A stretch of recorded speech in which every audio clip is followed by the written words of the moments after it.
This edition of the Magic Newswire is sponsored by SEAM2008.org, by Blue Microphones at bluemic.com, and by Genie, the Conjurer's Magazine at geniemagazine.com.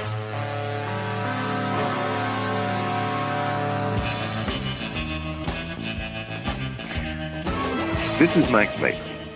I check in on MagicNewsWire.com to find out what's going on. I listen to the podcasts to find out what's going on behind what's going on. You should do the same, and apparently you are. And you're listening to the Magic Newswire Spirit of Magic podcast featuring Max Maven. Well, it's our pleasure to welcome back to the Magic Newswire one of our favorite guests, Mr. Max Maven. Max, thanks for joining us on the show. Always a pleasure, Don. Before we start talking about SEAM and your upcoming appearance there and other things you're working on, I'd like to go back, if you don't mind, and revisit a topic we didn't get to spend much time with last time we spoke. We always like to explore how people first got interested in magic and why magic became important to them. Would you mind if we go back and talk a little bit about that? Sure. My first exposure to magic, other than probably having seen a couple of things on TV, was an older cousin showing me a couple of card tricks, and an uncle showing me a cut and restored string. Ah, I gotcha. And that was it. I was hoping. Where did it go from there? I mean, we have a lot of people that we talk to that saw the typical magician at a kid's birthday party or saw a magician on TV. Yeah, I didn't actually see a live magician until, probably about 4 or 5 years later, 6 years later. Oh, really? Not for any particular reason, but I just didn't happen to intersect with any live magic shows. So I was studying magic through books from the library, and this would have been when I was, 7 or 8 years old. Sure. And then gradually began to get the chance to visit some of the Boston area joke shops that had magic sections. I was going to say you grew up in the Boston area. Yeah.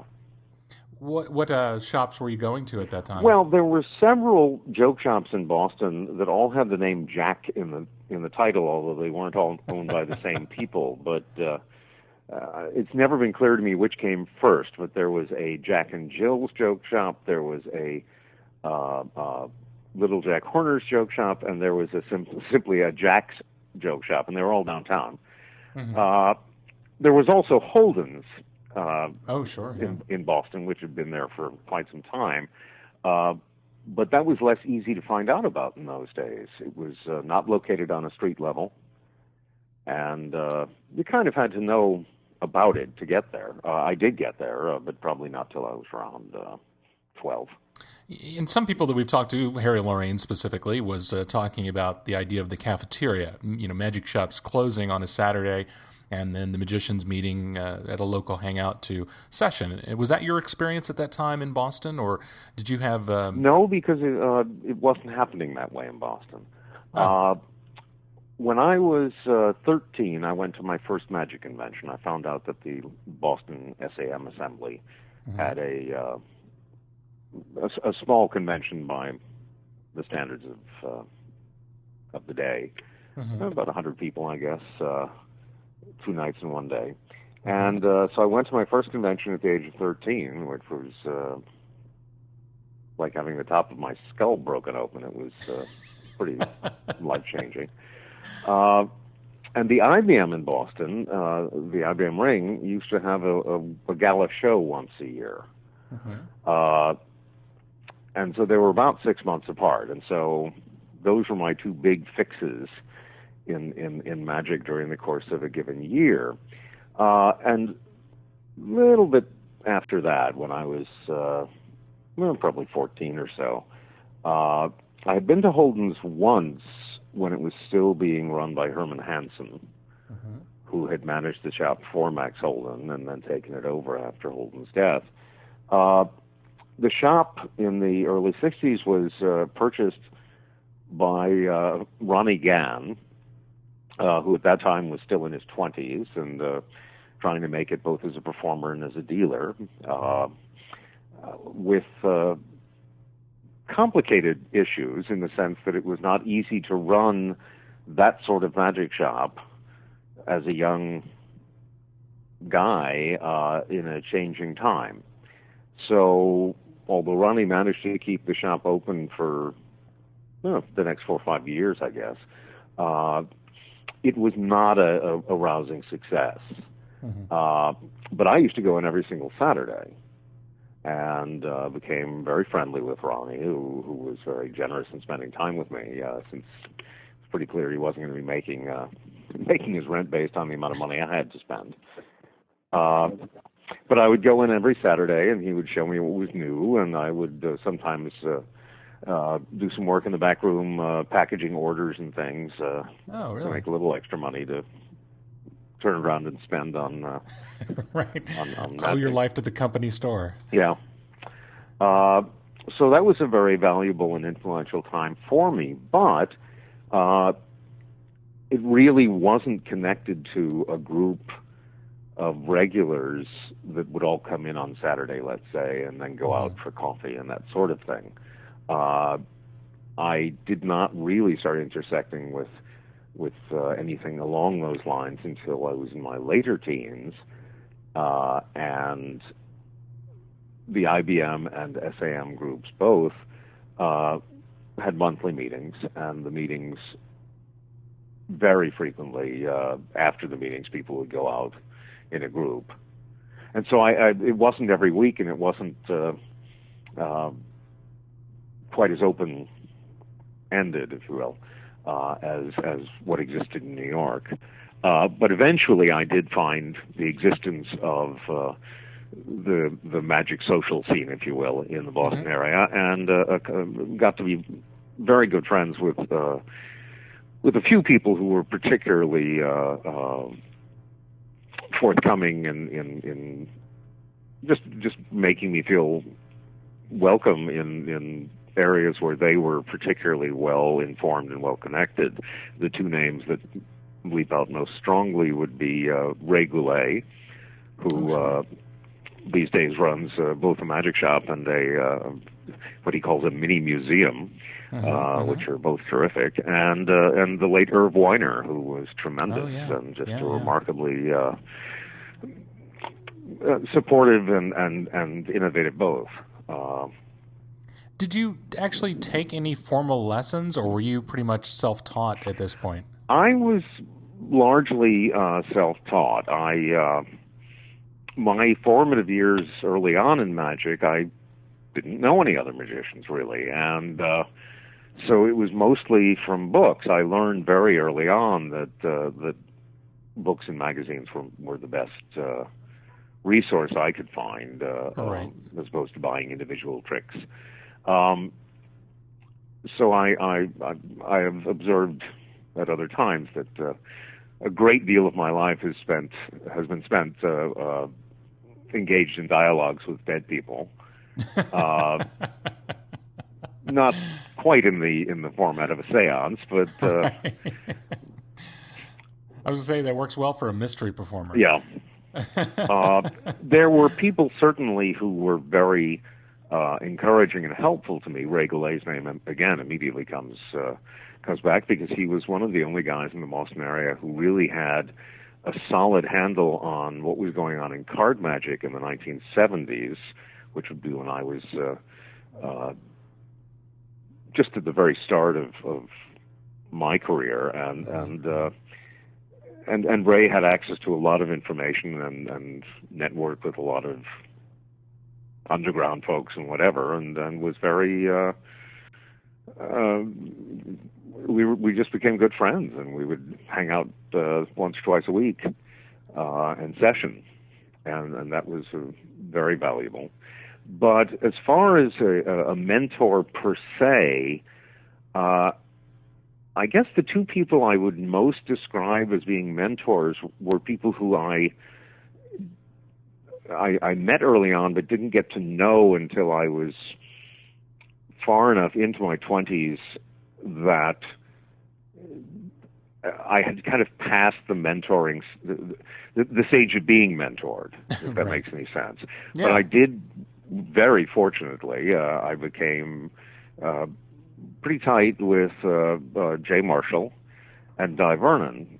And I won't say that either mentored me in the kind of classical apprenticeship relationship, but there's no question that I learned a tremendous amount from the two friendships that evolved with those two particular people. There are some others as well, but those were the two, I think, strongest. And how did you encounter them for the first time? I mean, Jay and Di, neither one of them lived in the Boston area. Right. How did you first make the connection to the point where you could, turn to them in a mentor-style relationship where you could get to know them that well? In the case of Di Vernon, the first national convention, the first large convention that I ever went to, was in Boston. It was in 1974 when the SAM had its national convention in Boston. Mm-hmm. And I met Di Vernon there.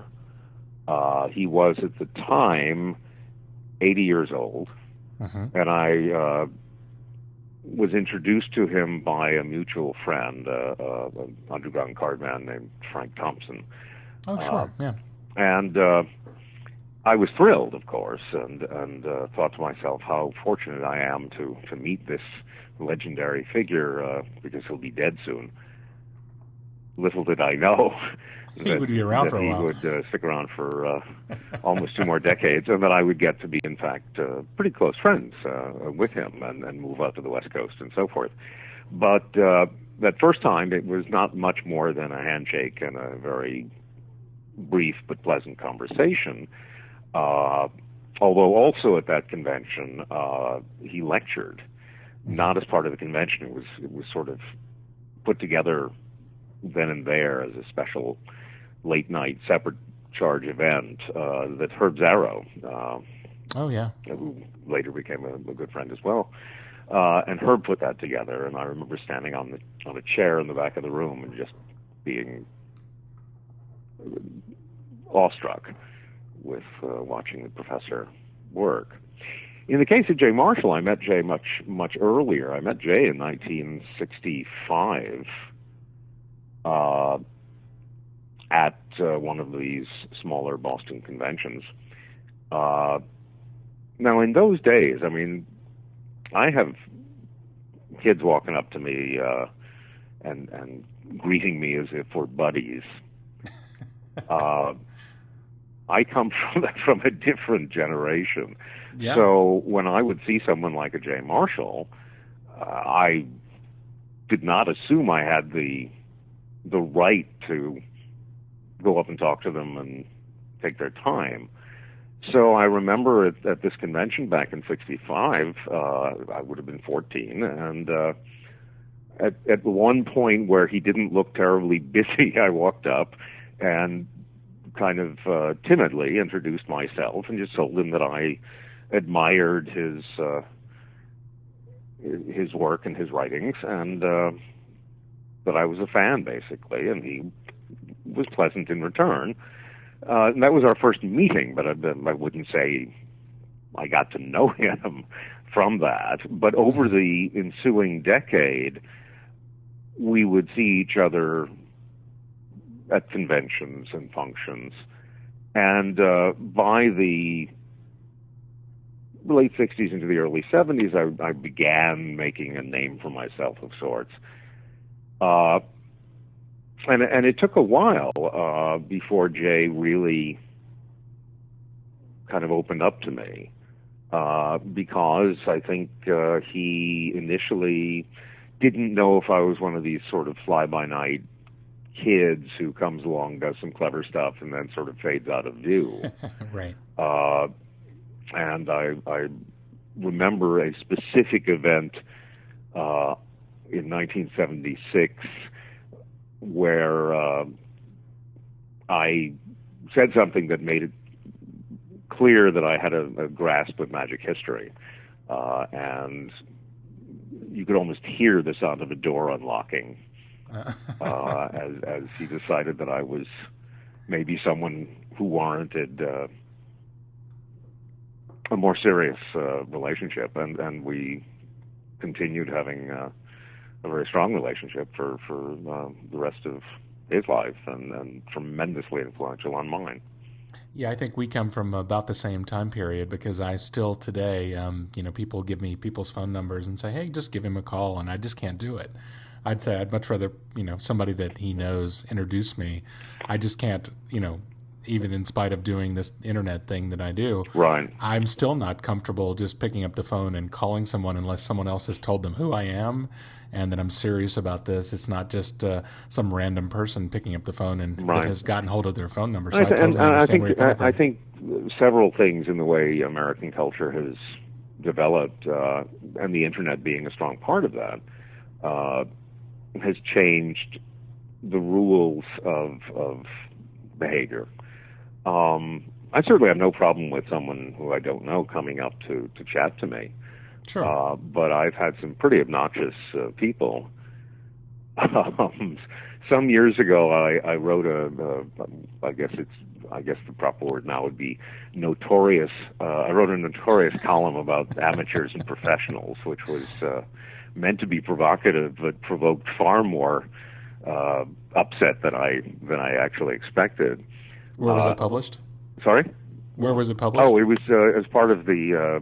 I wrote a column for Stan Allen's magazine for the first 5 years it existed, called Parallax. And this particular column was a column about the presumption in magic that amateurs and professionals are identical, which I don't think they are. Now, I don't necessarily think that they're better or worse, and I don't disrespect amateurs. I mean, it sounds like a cliche, but some of my best friends are amateurs.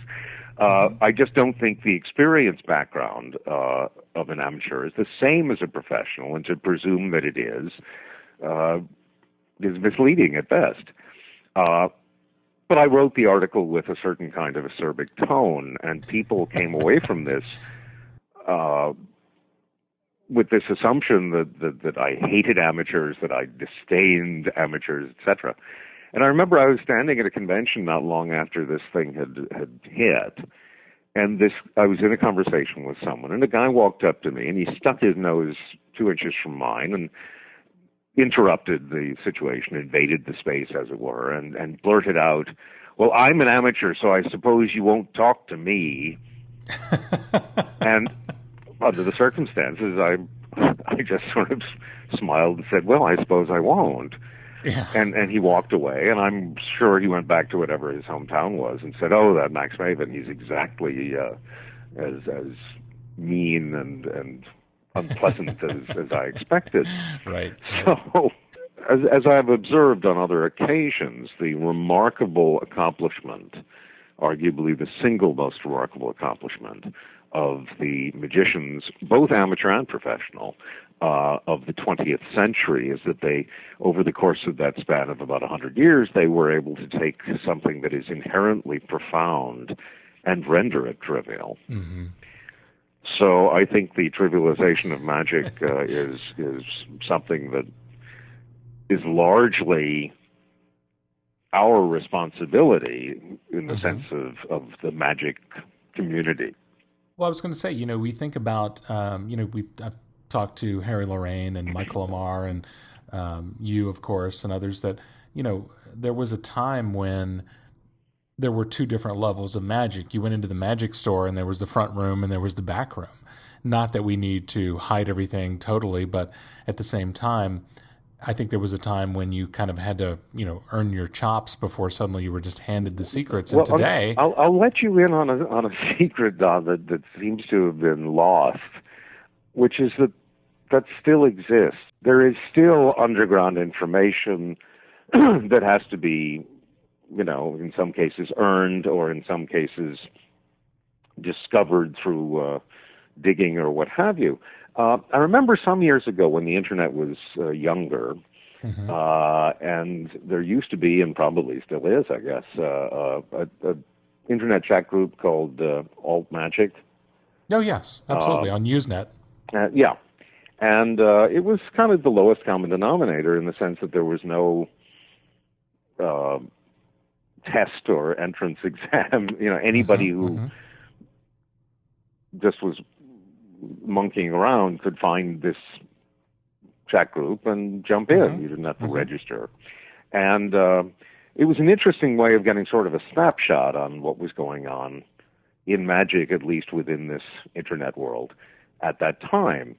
And one day there was a post I saw from a fellow who, it was an intelligent post. He wrote, "I am new to magic. I like magic, but there are a lot of things I don't yet know about magic in the larger sense. And I'm curious, are there still secrets that really are kept secret, that are only known to one person or shared with a tiny group or taken by a creator to his grave or passed down through a chain of single individuals?" And in the next 48 hours, there were, a dozen or two answers, all of them saying, no, there are no such secrets. We know everything. We have access to everything. And then at some point, someone said, well, there is the Hook of Rising Cards. But except for that, we know everything. We have access to everything. And that's just so untrue. There are just so many things in every corner, in every pocket of magic. There are layers that aren't that easy. We have access to a phenomenal amount of information, but to extrapolate from that we have access to all of it is simply not true, and nor does it make any sense that it should be true. Right. Now, this type of conversation frequently leads to charges of elitism. I prefer to think of it as meritocracy. I think that's a great way to put it. And I think, too, there was a time also when you had a lot more material being published that was non-mainstream. I mean, it wasn't as though someone that knew where to buy a copy of Tarbell would pick up Apocalypse or Paul Bearer's Review or Kabbalah or any number of other publications. I mean, those things were out there, but we don't seem to see as much of that these days. And I think that's a little bit to the detriment of the art. I think we need a little more of that inspired creativity and sharing. But there are still ideas that are sub rosa, that are being very carefully, and some that I don't know. I'm not trying to put this image into place of the secret society that I get to be a member of, and whoever's listening to this podcast doesn't. Certain ideas are distributed widely through books and lectures and now DVDs and MPEGs online and so forth and so on, including some really good stuff, obviously, including some really heavyweight stuff, if you will.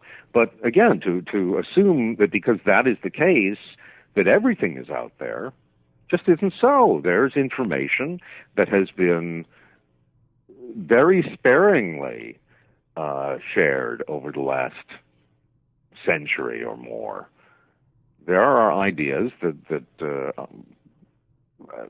without getting into too much detail, there are ideas that I know about because someone decided it was okay to discuss it with me, but that the number of people around who know this information, is a handful. There are ideas of mine that I've never shared with anybody. Because I've just felt I don't wish to do so at this time. I'm obviously not against the distribution of magic ideas. I've published just a couple of things here and there. Yeah, and I do, and I lecture and I contribute to magazines and put out books, and generally that is not involved in large profit financially. So I very much believe in the distribution and exchange of ideas in terms of both the technical side of magic and the philosophical side, for want of a better term. But I don't believe that everything should be tossed out like it's on display at a food tasting buffet. Right. And even if I did believe it isn't the case. So right. Yeah, it's not. That was my experience as well growing up. I mean, it wasn't as if magic was just handed to you. You had to show some level of competency and interest, and you put some work into it. I think I mentioned to you before. I took lessons from a gentleman in South Florida who, and one of the ways he kind of inspired you was he would show you one of the tricks he was going to teach you next week, and if you could come back and perform that effect with any level of proficiency, you'd get that next lesson for free. And this was obviously long before the age of the internet. I didn't have, any quick and easy reference to go look it up and find out how to do this trick. Yeah, well, we're living in an age because of advances in technology and such. We're living in an age of instant gratification, where if someone wants to know something or wants to accomplish something, they can often do it in a matter of moments by a couple of keystrokes. And there's both a good side to that and a downside. The good part is, of course, it's fantastic for finding out certain types of information. You go to Google, you go to Wikipedia, and suddenly you've got access to things in a matter of moments that in the past might have taken you weeks or even months to get the information. On the other hand, because it takes so little effort, I think it tends to devalue the information when you get it, because you didn't invest much of anything into getting it. I think we are in a very odd and interesting period for magic. There's some very good things going on in magic. There's some terrific magicians, both new ones and veterans. But in some ways, this is an extremely fallow period for invention and creation in magic. And I think the reason is because the Internet and other media, but primarily the Internet, because it has made this access to information so effortless, has removed most magicians from the creative process. And I think most magicians don't even fully understand that this stuff is actually invented by people. It's just sort of, it's just there. It's just there and available, like, picking oranges or something. It just grew, and now you just take it off and do what you want to do with it. And people sometimes question why I'm so obsessive, I guess is the word, with credit information. Oh, yeah. And tracking back the historical roots of magic ideas. And the answer is quite simple. I learned from that. The more you know about the background of something, the more you understand it, because you start to learn not simply who came up with it, but what were the surrounding conditions, not simply in magic, although that's part of it, but in the world. I gave a talk not long ago at the Magic Collectors Association conference in Chicago. And without going into detail, I'll just say that the talk had to do with the development of certain ideas in magic. And during the talk, I was referencing the Industrial Revolution and World War I and Prohibition and various other things, all of which had direct impact on the development of this particular strain of magic. And so the more you explore that, I think, the deeper your understanding will be, beyond simply, this is how it works. If you do A and B, then you'll get C. Right. Well, and it's interesting because you mentioned your relationship with the professor and Jay Marshall, and these were obviously people that believed in putting in, Di Vernon traveled all over to find secrets he was looking for, find people that knew how to do things he was looking to learn. How did your relationship with him develop? Well, it was in several steps. The second time I met him was in 75 or 6 when he did his farewell lecture tour. He did a tour. He traveled with Joe Casari, and he did a tour of many American cities and lectured. And it was a high-priced ticket by the standards of the day. It was $20 or $25. And when he came to Boston, I eagerly attended. Walter Gibson was there. Oh, yeah. And, of course, Walter had known the professor for decades and decades, and I knew Walter very casually. And in those days, I used to do an endless chain routine that was fairly elaborate, and I almost always had the chain in my pocket. And at the end of the professor's lecture, I went up to shake his hand and say something admiring, and Walter sidled up next to me and said, "Hey, Day," thus proving he'd met him before he moved to the Before West he moved Coast. to California, right? Walter said, "Hey, Day, this kid does the best endless chain routine I've ever seen." And then he turned to me and said, "Show it to him." And I like, felt oh, terribly God. trapped. Right. You know, the last thing I had intended on that evening was to perform for Divergence. But on the other hand, it would have been rude for me not to. So I did the routine for him, and he was at least polite enough to say he liked it. I don't know if that was the actual case, but I think that sort of helped to establish for him a little bit of who I was. And then in 1977, I came out to the West Coast for the first time and performed at the Magic Castle. He came in and saw my show. I was in the close-up room. And when the show was over, he gave me what I consider to be one of the best compliments I've ever gotten. He said, "That was excellent. You made everything clear." And the fact that he didn't feel it necessary to talk about my sleight of hand skills or my presentational structures or what have you, it was the implication was that he didn't need to. Mm-hmm. And he focused on this clarity issue, which was something important to him, that a lot of the people who were close to him didn't seem to really focus on. Let's put it that way. I had not long before put out the first of my card booklets, a little booklet called Classic Tackler. Mm-hmm. And I gave him a copy, and the next night he came to the castle, and he'd read it and wanted to discuss some things with me. He was impressed with a few things. He appreciated the crediting that existed in the book because it was a little uncommon for that time.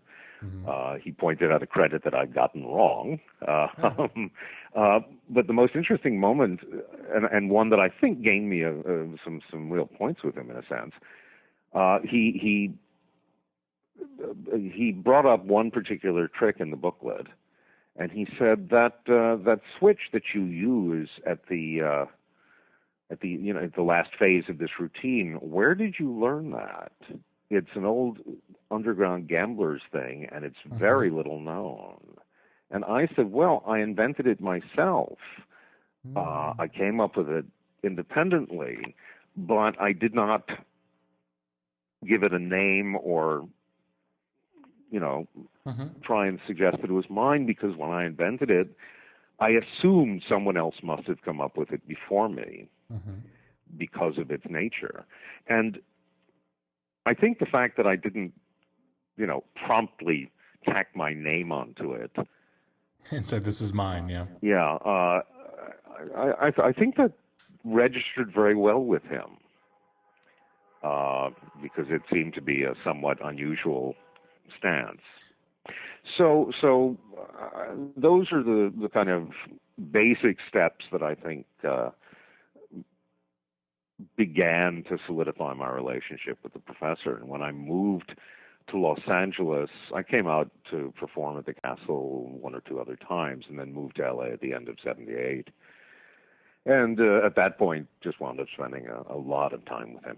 Right. Well, and I asked because, as much as I enjoy hearing interesting anecdotes about historical figures that I never had an opportunity to meet, who I would have loved to have had a chance to meet, I think it's interesting to hear how these relationships were built within this community, so that you had an opportunity to maybe learn a little bit about something that was going on before it became in the magic public domain, where it became published and was commonly known. And I think that's interesting to hear, especially in a time where it seems like so much information is so readily available via the internet. But obviously, there's still a lot of stuff out there that it may be at another level. How can people kind of start those relationships that lead to a mentorship like that? Well, But in fact, if you go back and look at the professor's own life, there were similar initiations, if you will. There's a great story that the first time he came to Clyde Power's shop, which would put it somewhere in the 19 teens, and he was, a relatively young guy, about 21 or something like that. And Dr. Elliott walked in. And they were introduced, and Elliott asked Vernon to show him a trick, and Vernon did a card trick, in which he made use of a particular slight quirk of handling that he'd noticed that Elliott consistently used. And so he picked up on that and used it as a kind of technical weapon against Elliott, and briefly fooled Elliott.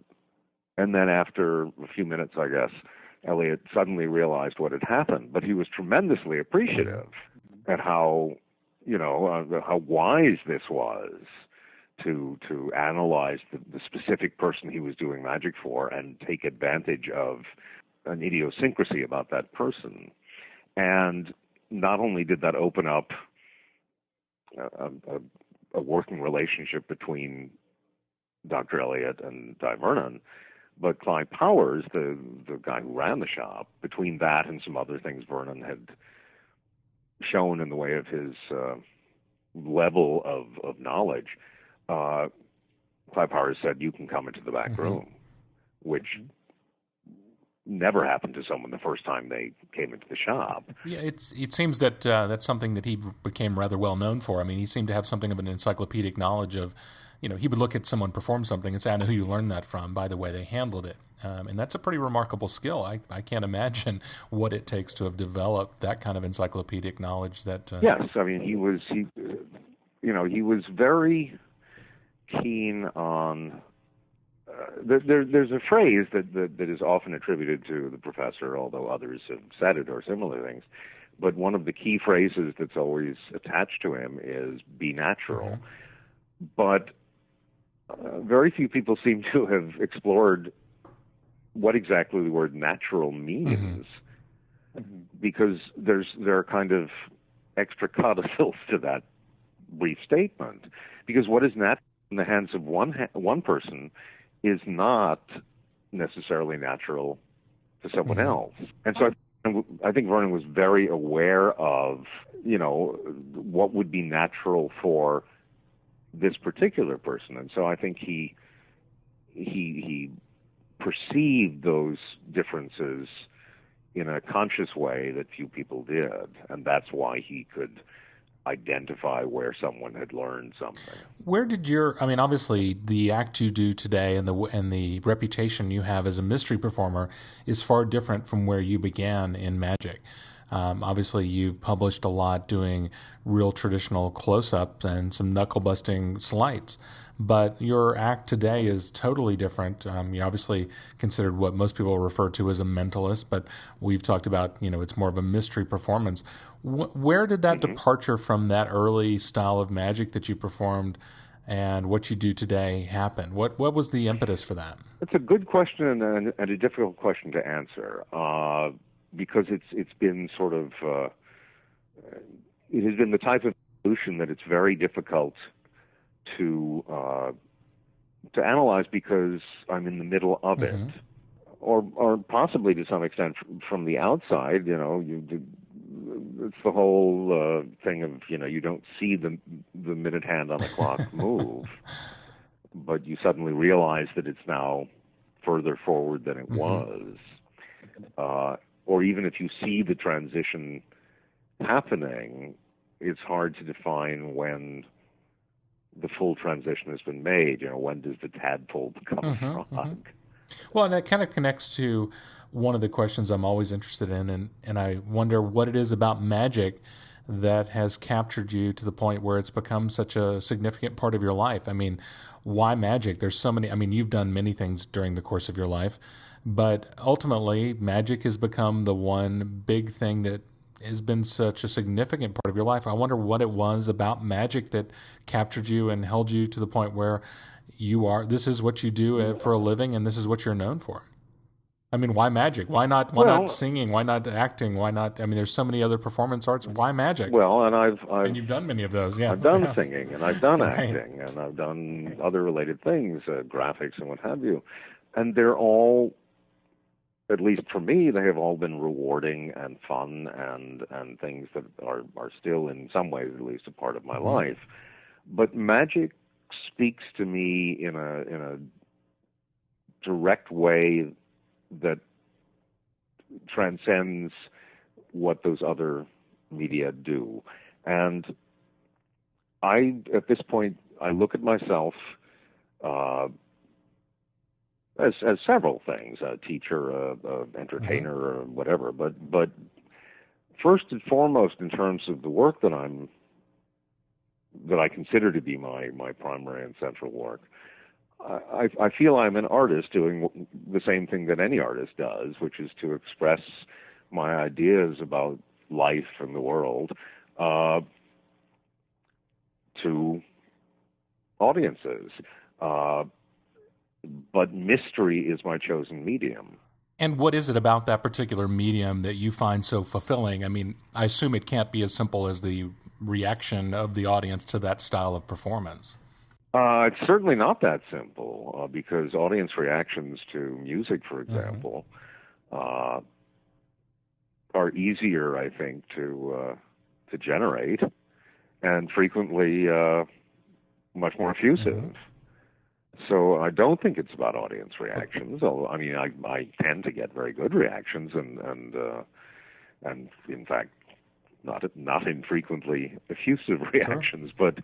But it's not about that. It's about, I feel I can convey the ideas that I wish to convey, the concepts that I wish to explore, the questions that I wish to raise. It just fits in the context of this medium in a way that music, for example, doesn't fit as well. That doesn't mean that music doesn't fit. I think I could have had a pretty decent career as a musician. I composed, I sang, I played keyboards and enjoyed doing it, and I think I could have probably had well, not necessarily a giant success, but certainly a sustaining career. But it didn't fit me as well as magic. You know, if you go into a clothing store, to jump to yet another awkward metaphor, you go into a clothing store and you try off the rack stuff, and sometimes none of it fits. You know, it'll technically fit in the sense that you can get it on, but it won't. A jacket that won't hang well, won't, you know, and I kind of feel like mystery performance began as a reasonably good fit off the rack, and then I've been tailoring it ever since. if that sort of holds up. No, that's exactly why I asked the question, because I think sometimes magic is a particularly hard sell compared to, you know, you can. Oh, I would dispute the word sometimes. Yeah, but you see what I'm getting at. I mean, you pick up a guitar and start to play, and people are automatically know what to expect. All of a sudden, you say, you know, well, somebody just show me something, or you just, you know, there's an opportunity to present some magical effect. It's it seems like there's an automatic barrier that you really have to break through versus doing. Well, this goes back to my observation that modern musicians have rendered something inherently profound and rendered it trivial. And that's not true of every magician, but it is true of so many that the end result is that I think a lot of lay audiences have actually been taught how to react poorly to magic. Right. You know, the performance of certain magicians who take an approach that what they're doing is meaningless, and that at most it's a kind of game of challenging the spectator to try to figure out the puzzle of how it was done. Right. When magicians do that, it makes it harder for the next magician. I couldn't agree more. I ran into a friend that has a friend that hates magic, and the reason they hate magic is it's always perceived as a trick in their mind. Mm-hmm. And I said, unfortunately, that's because they've been exposed to somebody that wants to make it a challenge versus, it's the I'm going to fool you versus the way I present something that's interesting and mysterious. And it's all about presentation. And unfortunately, too many magicians put people in a position where they want to show how smart they are, and that doesn't help magic at all. Well, a lot of this has to do in my mind. I agree with you, and I think a lot of it has to do with the roots of why many people start into magic in the first place, which is a longish conversation that I'll sidestep for now, except to say that we'll do it another day. it leads to magic that is being done for coping purposes, and it doesn't leave magic in great shape. What do you think of the way magic's presented on television today? In general, obviously. Well, television is a difficult medium for magic.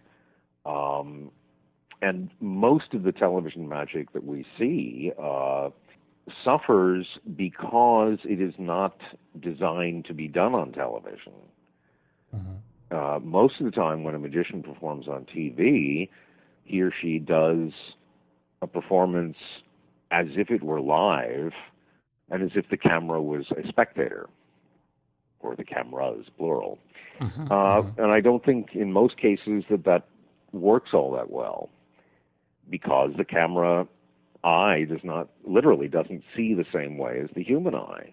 The human eye uses something called selective focus, which the finest video camera is incapable of achieving.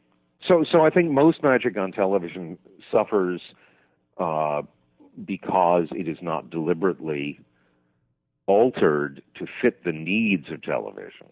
On top of that, there's the fact that television itself, by the nature of the interface, loses some of the impact of the magic.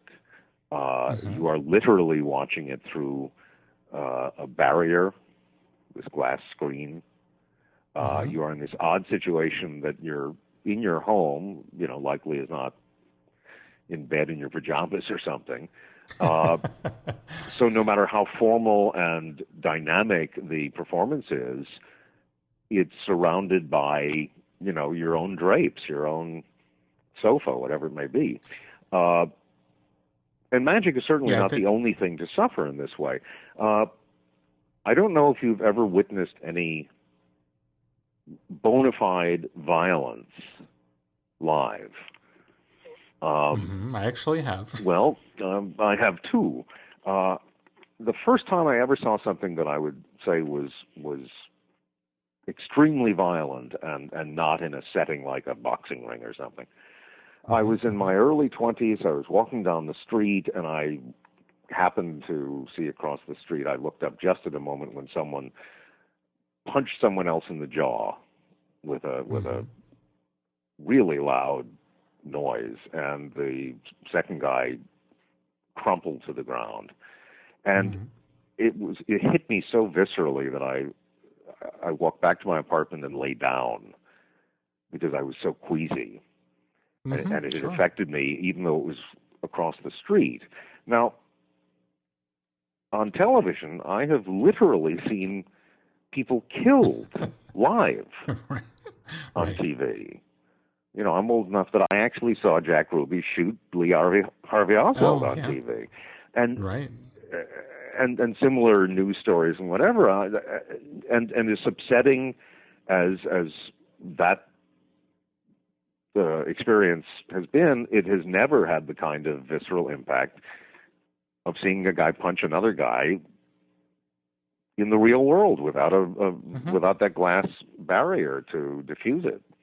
Well, that's why I ask. I think I've talked to other people about various magicians, and they tell me they've seen them, and I say where, and they say on TV on their special, and I really want to say you really haven't seen them. Sure. That's exactly I what I don't was want getting to at. dismiss television. I do a lot of television myself, and No, yeah. I'd like to think I have a decent handle on how to use the medium. And there are certainly performers who have come across extremely well on television. Some just by the fluke that the camera loves them in some mysterious way, and others because they've sat down and analyzed how do I translate what I do for this particular medium. So I'm certainly not against magic on TV, but I think it rarely achieves the impact that it does live. Have you recovered from your Celebrica hangover yet? That's a nice way of putting it. Not completely, actually. That was such an interesting experience doing that show. There was so much to assimilate in terms of doing the show and then seeing what they chose to portray. They emphasized certain things that I perhaps would not have. They de-emphasized things that, to me, would have been better off emphasizing. Of course, there were some things that appeared on the show that I didn't know had existed. There were some things that happened on the show that I had never heard about until I saw them on TV. Oh, really? Well, when they were doing all of the prep for each episode, the judges were deliberately kept away. Sure, yeah. So that we could come in and see the results as fresh as possible. So I did hear some backstage stories about some of the issues with relationships between the celebrities and their coaches, or some other things. There were some things that I either hadn't known about at all or had only known partially, and found out much more when the show aired. And for that matter, there were some things that, there was one thing in particular, which I'm presuming you have on your list of things to ask me about. In the Phobia Magic show, the Escapes show, there's a moment where I say something kind of harsh about Silly Billy. Right. I had no idea that was recorded. Right. I didn't know I was on camera. If memory serves, I wasn't mic'd. I think it's, which is why you could barely hear it, and they have to put a subtitle. It was a very real moment. I was genuinely. I like Billy a lot. I should. Oh yeah, and he didn't seem point that out early. We've obviously talked to him since the show aired, and he was eliminated, and he certainly didn't seem to be holding a grudge about anything that happened on the show. So. Right, but then again, I'm not sure he knew about that comment until that episode aired, and I haven't talked to him since the episode aired. Although you'll get to see him in Atlanta. I will be seeing him in Atlanta, and I am presuming that he is not holding a grudge. That was a very honest moment.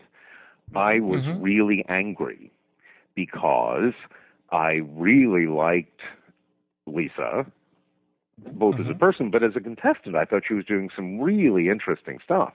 I thought her nightclub cabaret act was sensationally good. And I was really excited at the prospect that she was going to go to Las Vegas and bring the same creativity and style and interpret an illusion show with that kind of cleverness and intelligence. And when I saw that the water tank was suffering because Billy was simply not the right person to be fronting it, and I'll say that's a very simple statement. There are plenty of things that I can't do, so this is not an attack on Billy in the sense of saying he's a failed human being because he can't front a water torture cell. But he was the wrong person to do that, and he should have been, I think, if he'd been completely supportive of the person he was coaching, he would have removed himself from that position, and he didn't. And when I saw how it was undercutting the impact, the gravitas, the concern and danger aspect of the water torture cell, I got angry. And I muttered this comment to Jeff McBride, who was standing next to me. Not for the camera. It was just a genuine moment of me expressing angry frustration over something that I saw was going to hurt the evaluation and the judging of this performance. Because as the judges, various people, including some of the celebrities, but also all the folks who have commented on the internet in discussion groups, have disagreed with some of the judges' decisions. And which is fine. I mean, it's the nature of judging and contests is that you don't always agree on everything. But I will say that the judging was fair and legitimate, and what we were being asked to judge were the results, the performances. We were not being asked to judge the behavior of the celebrities the day preceding the performance, for example. Right. If someone was difficult, threw a tantrum, did something unkind to another contestant, whatever, that wasn't what we were supposed to be judging. Yeah, and I that's why I ask if you've recovered from the hangover, because I can't imagine. I mean, from how different your experience must have been from the total package that was put on television. Right, but again, I would say I haven't recovered simply because the series only recently concluded, and so it's only now that I've seen, some of the things that I simply hadn't seen before. In some cases, things that I just didn't know about, or in other cases, things that I'd heard about, but now I saw the actual behavior. So I think I'm still reeling a little bit from still digesting from that, even though we shot this last year. Right. So there was a fairly long period where I guess my initial celebra hangover, or however you were saying it, had ended. But once the show started airing again, once the results started airing is the way I should put it. That sort of brought back a lot of, I didn't even remember we did it this way. Oh yeah, I remember how hard that was. Oh, I remember how surprising that turned out to be. And of course, there are also moments on the show where the editorial choices skew the results so that the home audience didn't quite see the same show that we saw. Right. Is there a particular example of that you can share with us? Well, there are a lot of examples where the celebrities were made to look better than they were. Just flubs that were cleaned up and the like. Because also, talking to Rocco, Rocco was pretty honest in saying he didn't think Hal should have moved past phobia simply because he didn't do the challenge as it was originally presented to him. Well, again, this goes... which I thought was surprising. I wasn't expecting that response. Well, I think Hal and Rocco started off with, a tremendously tight fit as far as their relationship. And then later in the series, when it moved into areas that are less within Rocco's personal experience and involvement, Rocco does some brilliant stuff. He's not an illusionist. He doesn't do grand stage illusions. No. And when it moved into that area, there was, I think, friction. Hal's an interesting guy. He's very talented. He's very funny. He's very personable, but he doesn't deal well with not winning. And I'm not talking about the contest overall, although he obviously wasn't happy about that. But, any week where he came in first, and there were a number of weeks of that sort because his technical chops turned out to be phenomenal, then everything was dandy. But if he didn't come in first, he would start grabbing for other things to blame, other than that maybe he just didn't measure up that week. Right. He hadn't, So on the weeks that he didn't come in first, instead of saying, gee, I guess I should try and learn from this what wasn't as good as it should be, it was, those judges. they weren't really serious about judging. They were just making jokes. This from a guy who does Best Week Ever and did Talk Soup. I mean, come on. That's I'm sorry, but that's sort of like being criticized for being tall by a really tall guy. It doesn't make any sense. Well, I was going to ask if you were surprised by any of the comments that people made about the judges. Obviously, Carney Wilson in our interview was pretty frank. I heard that interview. Did you? I didn't. I only met Carney in Vegas at the last taping because she was on the very first episode, which I missed because I was in France. And so by the time I got on set, she was gone. And we met in Vegas, and I did some sort of interstitial warm-up to keep the crowd alive while they were resetting for various things to shoot. And so I literally met her in front of the audience. I came out on stage, and because I was just trying to keep the energy up, I introduced the various celebrities sitting in the front row, which included Carney, who I had yet to be introduced to. And I said to the audience, I said, I said to her and the audience, I grew up as a fan of her dad's music, and then when she started making music, I thought that was great, and it's terrific to see you. And she saw that, and also saw my behavior when we were doing the judging sequence and various other things, and we talked after the show also, and so she came away apparently with a good impression of me, which is what she said on the interview with you. She did. She seemed pretty bitter about Jeff and Franz. Yes, she did. I wasn't there, so I can't. I on that show literally saw the same things everybody else did and no more. I mean, I did hear comments, but I don't know because I didn't see the full judging. I mean, when we did the judging, it started off each time the three judges would go off privately with some of the producers and writers, and I'm using that word sort of in quotes, but the three judges would discuss what we had seen and who we thought was good or bad, and the writers and producers, there'd be one person with a laptop assigned to each of us who would be kind of a stenographer taking down notes, right? What we'd said. And then they would kind of cobble what we'd said into a rough script, which we were not obliged to follow precisely. But we, it was all starting on what we really had said. They never wrote things for us to say that were what they wanted to hear.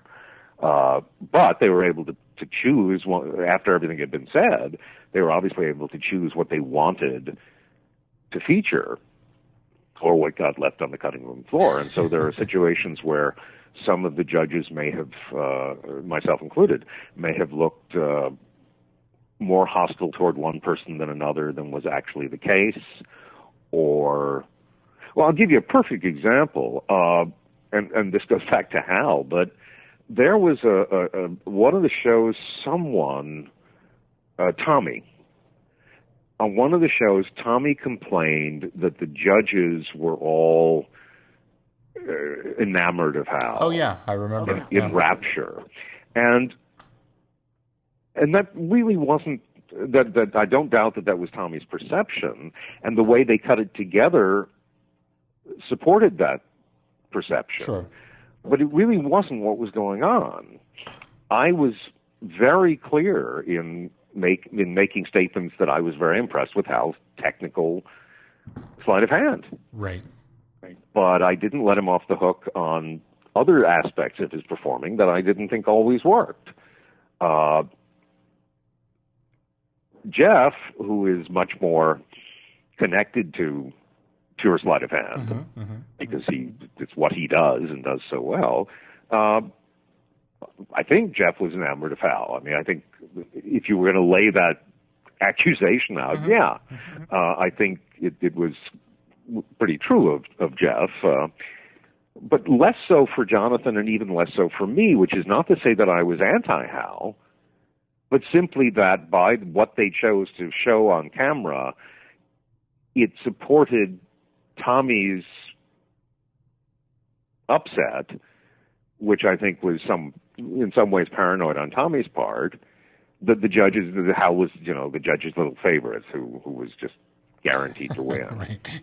Give Hal the check now, I think he said. Yeah, something like that. And Hal, again, I just a really interesting guy. I've only run into Hal once since the show wrapped, and he was very friendly, and we had a nice brief chat. So I was a little bit startled to hear some of the degree of venom in his comments about the judges. I was going to ask about that, yeah. Me and in general. But again, I don't think he's very good at not coming in first. This is a guy who clearly has a very high level of skill in many areas and a very high level of competition. And when things don't go his way, he's clearly not happy with that. Well, I was going to say, everyone involved in the show has an ego. I was really interested, for example, Chris Reed, who, if you recall, I didn't vote Chris off the show that week. Right. And Chris was so, I don't want to say comfortable. I mean, he obviously didn't want to be voted off. No, but he accepted it. Mm-hmm. He accepted that he had flaws, and that on that particular week, the way things had sort of sifted down, it was not unrealistic to say that he was the weakest of the performers, and he was very gracious about it. Mm-hmm. And I've seen Chris a number of times since, and he talks about the show as having been a great experience. Oh, he loved it. Yeah, he was a great interview. The same is true for Kimberly. Mm-hmm. I hated voting Kimberly off. And of course, there were lots of people who were angry at the judges for doing so. But in context, there was just simply no way to vote her off. Mm-hmm. No way to not vote her off, mm-hmm. given that she was doing an act that only had 3 pieces of magic in it, mm-hmm. and one of them never happened. Well, when you put all your eggs into such a limited number of baskets, that's unfortunately the result we had to go with. The funny thing on that particular episode is that if Kimberly had succeeded with that stool levitation, Hal was the weakest of the 4 that night, mm-hmm. Mm-hmm. Doing his kind of tribute to Rocco. And it didn't come together. And not only because there was so much that was derivative of Rocco's manner, but because it really was a kind of hodgepodge. Mm-hmm. And he would have been, to judge from what they showed on the edited show, he was angry that he didn't win that night. Mm-hmm. But I'm not sure he realizes how close he came to being kicked off that night. Yeah. I think he still may not realize it. I've been doing a blog. There's a website called famousvh1friends.com. Mm-hmm. And it's got 3 of the VH1 reality series, are covered. And the Celebrity Cadabra section, it's still active. I'm not sure how long they'll keep it up, but it is still active. Well, I think the show is airing in Canada right now. Right. So it's probably going to be up for a little while. And I presume that Canadians are now given access to to the MPEGs, for example, which it was blocked before. So there could be a whole new round of people interested in this famous VH1friends.com mm-hmm. thing. And if anybody's listening who hasn't been there, when you register, you can declare yourself a fan right. of any of the coaches, judges, or celebrities. And you don't have to pick just one. You can pick as many as you like. Yeah. And I'm happily in the middle of the bunch, which I think is just fine. I was neither celebrity nor coach, so it was very much a sort of lower on the totem pole of the show as far as the amount of airtime and focus Oh, on sure, me. yeah. So for me to have achieved a central position in the number of fans is perfectly dandy. But having said that, any listeners who wish to add to that number, you're welcome to do so. But at any rate, after every episode, I entered a blog, which can be found when you go to my page on that website. And one of the things I commented about Hal is that he has made a mistake, I think, in his understanding of magic. That is a mistake that many magicians make, particularly people who are new to it, but even some who've been into it a long time. And that mistake is in assuming that magic is about technical skill. But, as far as I'm concerned, it's not. It is often built upon technical skill. But technical skill is a tool that is used to create magic. Oh, yeah, and I've mentioned that to some other people that we've talked to. I mean, magic without a solid storyline can be very, I almost want to say frivolous, but it's just not interesting to me. I mean, I'm a hard sell on an illusion show. I want to see a cohesive story to tell me why this person's disappearing from here and appearing over here. I want a story to tie it all together for me. And if you look at that very last episode, when Jonathan Levitt announces the winner, that we unanimously agreed that Tommy had won $100,000, and there are all these shots of confetti and people running around the stage, and his family comes up on stage and so forth. Sure. And there's, I think, a very brief glimpse of me in conversation with Hal, because I went up and when all of this chaos started, I walked up to Hal to chat with him for a few moments. Primarily because I didn't want him to feel miserable. It's no fun not to win $100,000, but I didn't want him to feel that he'd somehow been dissed or whatever. So I went up and I chatted with him for a few minutes, and one of the things I said to him, and I tried to phrase this very carefully, I felt that Hal felt, and probably still does, that there were some errors in his act. There was a place where he slipped and fell. There was a place where the music cue got screwed up. There were actually a couple of errors that they edited out. But I think Hal feels that if everything had gone smoothly, he would have won. And he wouldn't have. Unless Tommy, for some reason, had done a disastrous performance. But all things being equal, if Hal's set had been as clean as Tommy's was, he would have still come in second. Yeah. Because Tommy created something with the involvement of others, obviously, most notably David Regal. They came up with an act that fit together, that meant something, that went somewhere, that took the audience somewhere. Exactly. That was exactly what I was going to say. It was engaging and exciting. And Hal did the kind of posing furniture moving act that, frankly, doesn't do a lot for me. Right. No, and even if it had been done perfectly, I don't see that he would have won, given that we were trying to assess magic performances and not simply technical skill. Now, there were some things that Hal did that were really great during the course of that contest. There were times that he really nailed it. I think he did some great magic. I just think, again, when you get to the point where you're telling the story and how are you connecting me to what you're doing on stage and how does it make sense for me, I just didn't feel it the way I did for when I watched Tommy's act. Yeah. Well, so now that you've had an opportunity to live it and then watch it, how different was the experience watching it for you versus having lived it? Interesting question. Obviously, whenever you do a television show, but particularly one that has many months of time allowed for editing and many hours that are not used. I mean, they had over 1,000 hours. Oh, sure. to edit down into these handful of shows.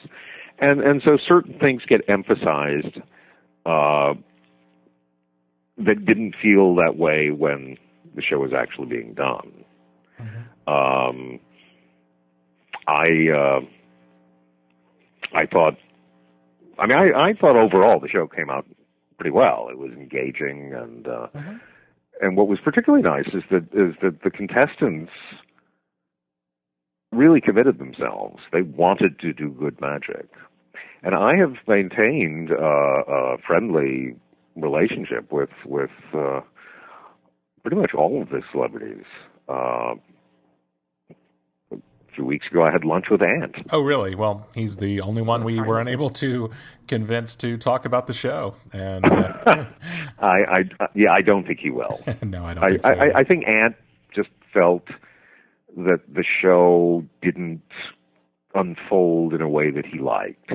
Now, it's his own fault because he decided to unfold the show in a deliberate manner. I mean, he decided, I'm going to be the villain, I'm going to be the schemer. Right. And it's a choice. He's actually nicer than that. Oh, I know. Yeah, we actually had a copy of the pilot sent to us from someone that had seen it before the show ever aired and went into production. And he was the one eliminated. He came across in a totally different way during that episode.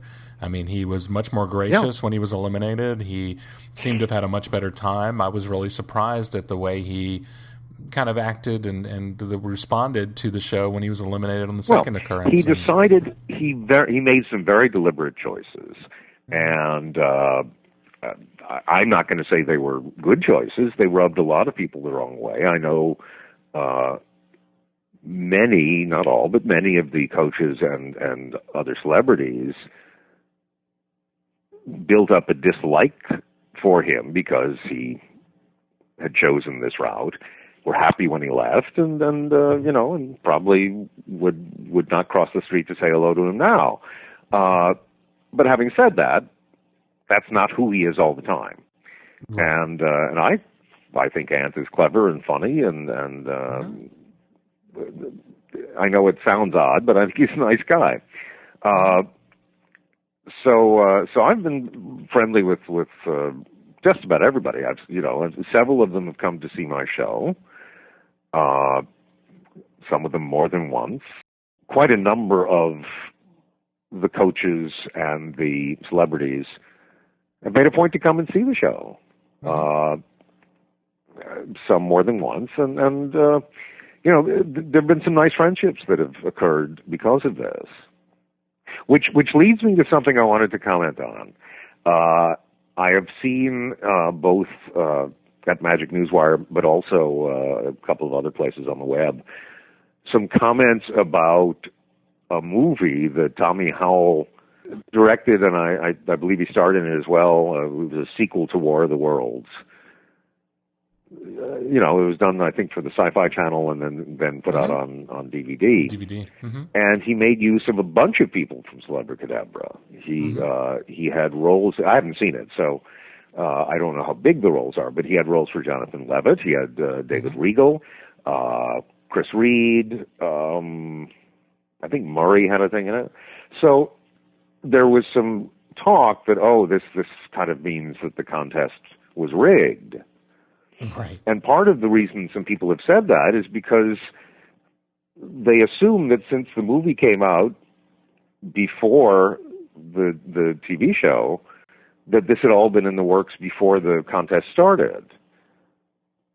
Well, the production of a relatively low-budget science fiction movie like that is pretty fast, the turnaround. Oh, sure. Yeah. That movie did not exist at the time we did the show. I don't even know that it existed in a treatment form, but it certainly didn't exist as something that was in process. And it was well after the show had wrapped, because remember, they did months of editing on it. Oh, yeah. That they shot it, and it was out there in the market. So this was not a question of any undue influence. Tommy did not go to anybody and say, if you vote for me, I'll let you be in my movie. That's just nonsense. And also, it's worth remembering that Jonathan Levitt is, among other things, in addition to being a great magician and a terrific television host, he's an actor. Mm-hmm. And has done some wonderful acting. Right. So why wouldn't he be cast in something? I mean, well, Tommy's not if the opportunity presented itself, why wouldn't you take your friends along, Exactly. I mean, Tommy built up good relationships with almost everybody on the show. And listen, I just saw Tommy a week or two ago. He mentioned a new science fiction movie that is gestating at the moment. He said, "I think there might be a part for you." And that's something to look if forward that to. happens, I am certainly not going to say, "Oh, that would just look bad." Right. That would look unfair because you won this contest. He won the contest fair and square, and if he maintains friendships with the people he met on the show, that is hardly a reason to be suspect. No, I totally agree, and I mean I know I mentioned specifically that Hal talked about that, but also Tommy reacted to that. So I think we've done our best to make sure we had both sides of that discussion out there. I appreciate you commenting. Yeah, on that. I mean, you can say plenty of things about this show, and if someone doesn't like the series, well, I'm sorry, we tried to entertain you. But the one thing that I can't put up with without a comment is any suggestion that this was rigged, that the producers imposed their will on the judges. Mm-hmm. It's absolutely not true. Quite the opposite. I can assure you that those producers did not want Kimberly Wyatt to leave. Right. Well, yeah, absolutely. I think the producers from the beginning, what they had kind of guessed was that Hal and Kim were going to be the final two, because they were both the youngest, the most telegenic, the most attractive in the kind of showbiz sense, I guess. Yeah. And when Kimberly had her troublesome night, that was really the only time that the producers broached the subject of trying to sort of push.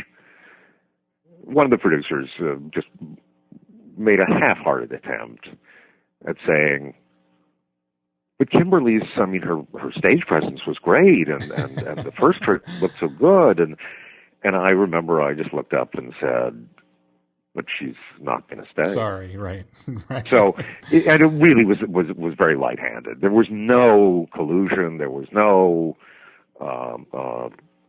It was an honest show in that sense. Yeah, I can't say there was any particular episode where I thought that the ultimate outcome was not the appropriate outcome, and I haven't seen any commentary. I mean, sure, people would like to have seen one person stay just because, but I haven't seen anyone say that they really couldn't believe. I think the closest it came was, and you didn't get to see all of it, was with Hal in the phobia that we've already kind of talked on.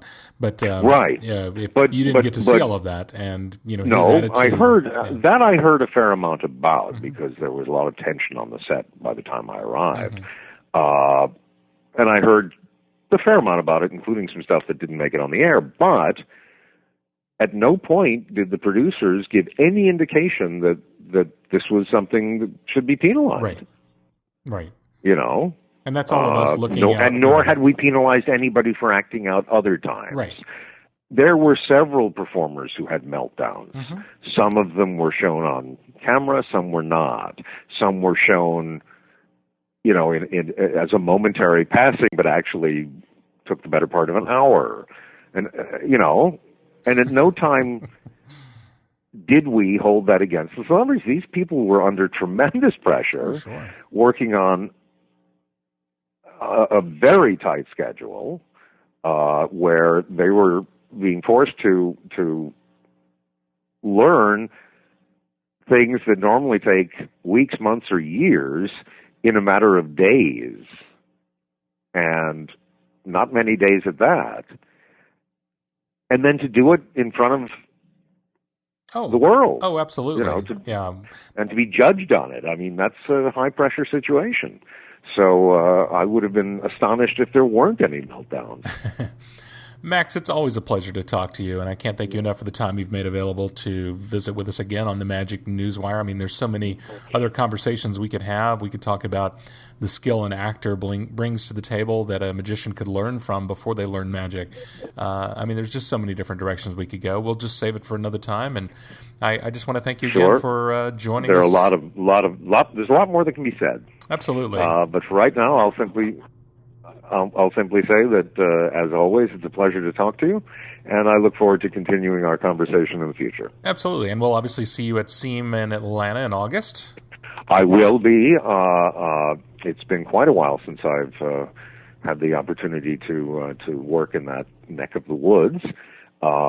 It's a good lineup. I don't remember every single person who's going to be there, but I know that there are a number of acts who are friends and some who I don't know but who I've heard good things about. I know that from Celebricadabra, Jonathan Levitt and Silly Billy are going to be there, and we're meant to do some sort of a panel discussion to continue chatting about this. Harry Anderson has been added to the mix as far as coming into the convention, and Harry and I go back decades, and I think the world of him. So yeah, I don't know where to begin. There's David Aker, there's Tom Craven.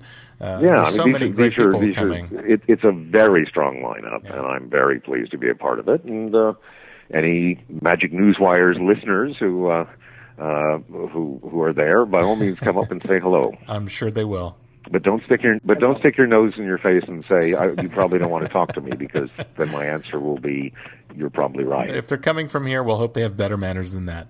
Max, thanks so much. It's always a pleasure talking to you. I look forward to it again. The pleasure was mine. All right, my friend. And you've been listening to the Magic Newswire Spirit of Magic podcast interview with Max Maven, who will be appearing at the SEAM 2008 convention here in Atlanta on August 21st. Join us for more magic news and interviews at magicnewswire.com.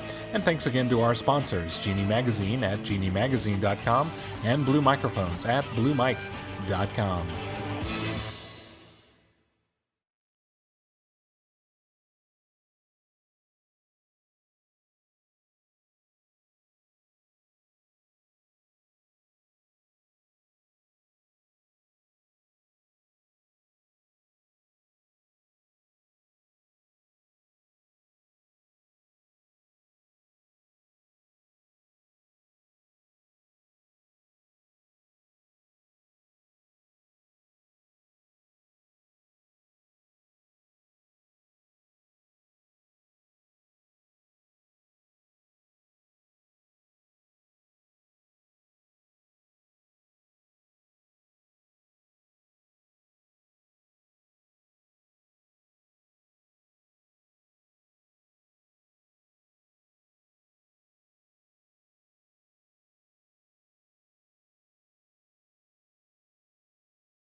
Perfect. Mental. Oh, I don't want to. Yeah. No, it's a bit of a cliche, so forgive me, but I'll pass on that. Okay. All right. Sure thing. I'll see you. I'll see you there, and we'll find some time to talk. Thanks, Todd. Bye bye.